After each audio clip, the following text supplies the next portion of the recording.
What is going on, everybody? Welcome back. I know I haven't been making a ton of videos lately with the holiday season, been pretty busy, but I do have plans for a lot of content coming up here pretty soon.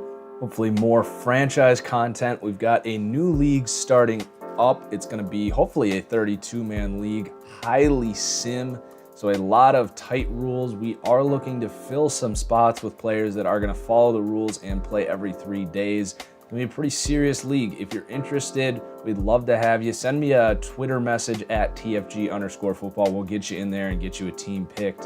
And I'll also be starting to scout out the NFL prospects, starting to work on getting those rookies into a prospect file. I'll be doing a top 10 players, in my opinion, at each position for this draft, and then some other ideas I've got brewing for videos as well. Really looking forward to the new year. Hope you guys have a good new year as well. So let's get into the roster update this week. It is shorter this week, just with it being later in the year. These players have kind of showed us their cards. Not a whole lot being revealed to us, but we do have a stud and a dud of the week. Jimmy Garoppolo, our star of the week, undefeated there for the 49ers. I am all in on Jimmy. I am very much convinced that he is going to be a surefire top 10 quarterback, almost as much as I was with Carson Wentz coming into this year. And man, the quarterbacks in the NFC next year, you got Aaron Rodgers, Wentz, Russell Wilson, Drew Brees, and now Jimmy Garoppolo. And I'm probably forgetting some top guys as well, but those are all going to be elite quarterbacks. The NFC is going to be a blast next year, and get some weapons in there paired with Kyle Shanahan. Jimmy Garoppolo is going to be a household name. He goes up 3 this week. I never overreact too much, but heading into next year, Jimmy Garoppolo is going to be one of the most hyped quarterbacks in the entire league. And then our dud of the week is Jordy Nelson for the Packers. Has totally lost not just a step, but maybe 2 or 3. He just cannot create any separation. He goes down 8. And it seems almost inevitable at this point that he will be released by the Packers. I don't know if he's going to get a new deal for kind of a league minimum type of situation, but definitely not the same player. He's 33 years old, a year removed from that ACL. But it's not just the separation, it's dropping footballs, it's getting banged up. The end seems near for Jordy, unfortunately. So let's get into the rest of the risers this week. So we got Dean Lowry here for the Packers, sticking with this team. He goes up +3. This entire D line has been playing fantastic. Lowry, the third guy here, playing next to Mike Daniels and Kenny Clark. In my opinion, one of the best D lines in football, despite a serious lack of talent across the rest of the board here. I think this D line up front is frankly the only reason that these middle linebackers grade out half decent this year. Would love to see a true playmaker get in there with the opportunity that is presented with what these D linemen are opening up front, these holes and the lanes that these linebackers have to make plays. Yet you're not seeing Blake Martinez and Jake Ryan capitalize on them as much as they should.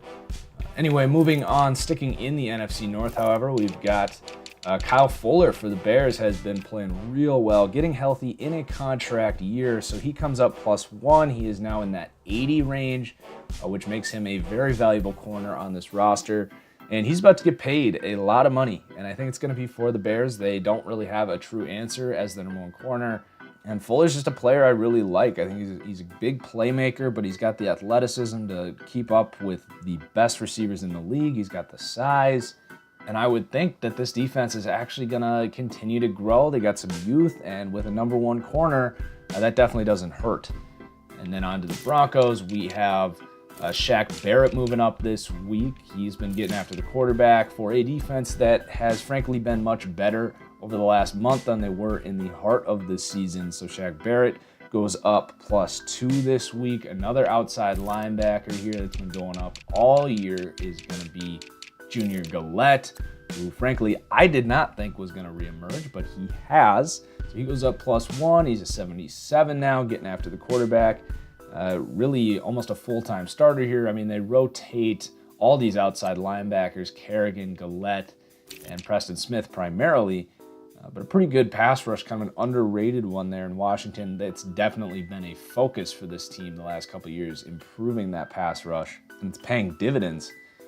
And then moving on to Cincinnati, William Jackson has been fantastic, essentially a rookie after he missed his first year.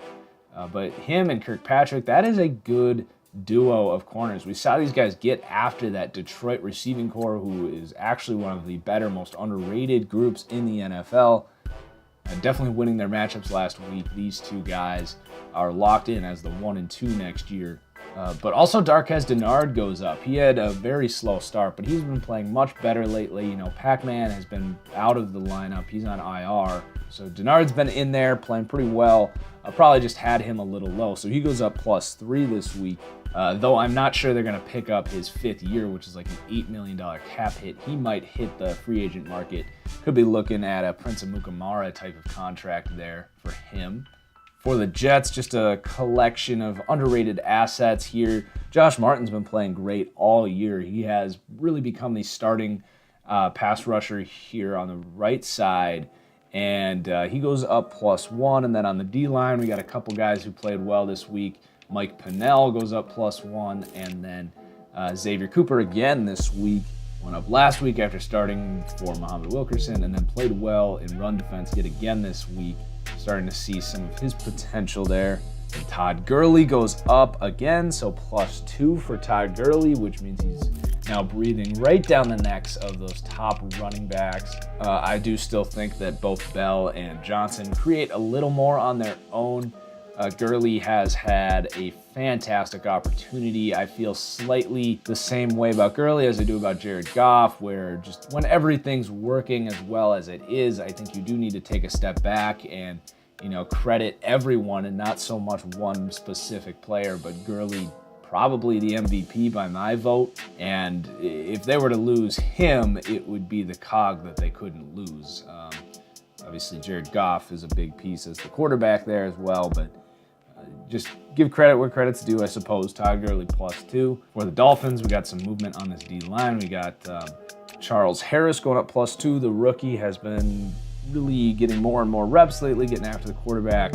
But then also falling is going to be Andre Branch, who got a big contract, really starting to look like a terrible contract there. He has not been good this year. He goes down -4, has been surpassed by Charles Harris. Not a terrible problem to have a young rookie come in and take the guy's spot, but you do have that big contract now just kind of rotting there. I think that was kind of the after effects of letting Olivier Vernon go. They really did not want to have to deal with that problem again. And for the 49ers, Matt Breida, undrafted rookie out of Georgia Southern, has been getting more and more snaps, and he had a big run at the end of that game to clinch the big win against the Jaguars. But maybe shown a little more than we had originally thought as a guy that could, I don't know if he'll ever be a starting running back in the league, but definitely a third down guy at worst. And a guy that's going to play pretty well in Madden, just a good size, more elusive running back. Moving on to the Giants, we've got Ross Cockrell, who was picked up from the Steelers. He's been getting the opportunity left by this whole Eli Apple situation that, if I'm being honest, I haven't even followed that closely. I tend to stay away from those rumor stories and things that we just can't understand from the outside looking in. There is no way to understand what's going on here. But Ross Cockrell's been benefiting from it. He's been starting the last few weeks and looking real good out there. So he goes up +1. For the Cardinals, we got Kareem Martin, who's been getting the opportunity here. He goes up, I believe, I actually didn't write it down here, but I think it was 3 overall. I think he was a 67, but he's been getting in this pass rush rotation here. Not sure there is anything long-term there, but definitely a guy that's been playing pretty well, getting after the quarterback. For the Steelers, Mike Hilton goes up +2, playing it in that nickel, playing as one of the better nickel cornerbacks in the entire league this year.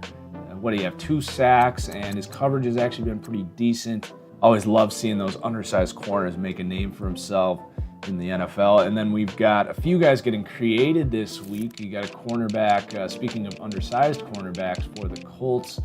This team has totally gone to youth here. They have so many injuries and just not a whole lot of talent in general. But Kenny Moore, the second out of Valdosta State in Georgia, he is going to be getting created this week at 68 overall. He actually grades out really well. He's been playing outside corner here at 5'9". I would probably expect he kind of becomes the nickel corner here. Just that's sort of what you do with an undersized corner like that.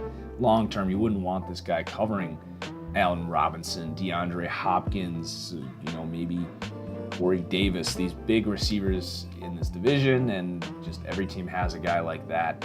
So probably going to see Quincy Wilson, probably draft a guy in Rashaan Melvin, and then maybe, though, we see Kenny Moore become a Mike Hilton, one of those top nickel corners. And then for the Ravens, we create Patrick Ricard, actually the highest rated fullback on PFF this year, also plays D-line, so this is a big boy, but don't let it fool you. This guy is a great fullback, and it's probably going to be a hell of a lot of fun to use in Madden. And then just a few fallers to talk about this week here. For the Patriots, let's talk about James Harrison. So obviously he's going to go down just because he gets released, kind of showing us he has less utility than we might have thought, but -4 overall for James Harrison does get converted to defensive end in this Patriots scheme. But that is not an indication of what I think about this move. On one hand, Steelers, this is going to bite them in the ass. I am almost convinced of that. Not only is James Harrison a smart 40-year-old football player who's going to be able to give a lot of answers to the chess master Bill Belichick and Matt Patricia, things that will help them beat the Steelers, but I could see him getting on the field and making, a critical 4th and inches stop or a big sack.